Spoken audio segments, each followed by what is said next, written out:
Эми биз мындайды башыбыздан далай өткөргөнбүз.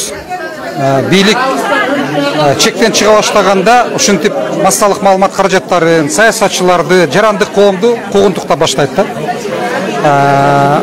Бул бир дагы мамлекетте, бир дагы элде бийликти ийгилик алып келген эмес. Ал эртели кеч элдин наразычылыгына, жарылууга алып келет. Ошон үчүн мен ойлойм, бийлик укук коргоо органдары, соттор азыр акылына кириши керек.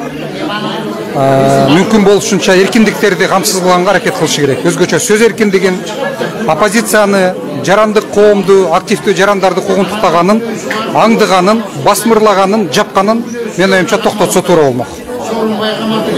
Анан ошо кечеки айрыкча Алмазбек Атамбаевга болгон мындай абдан орой мамиле үчүн коомчулукта да резонанс жаралып кетти да. Анан бул коомдук саясий кырдаалга таасирин береби? Сөзсүз түрдө таасирин берет. Мен эки нерсени айткым келет. Биринчиси бумеранг деген сөз бар. Бийлик оппоненттерине кордук көргүзө турган болсо, чексиз мыйзамды бузуп куугунтук кыла турган болсо, ар бир бийликтин башына кайра ошол өзү келет.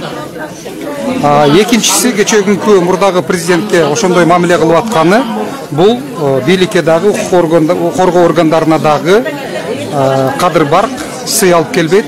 Бул уят иш болуп эсептелет. Мындай нерселердин бардыгын бийлик акылына келип токтотушу керек. Анан ушу айрыкча могу мамлекеттик кызматтагыларды кече эле ошо спецназ Атамбаев менен болгон мамилени да айтып атат. Баягы Койташта да ошондой болгон.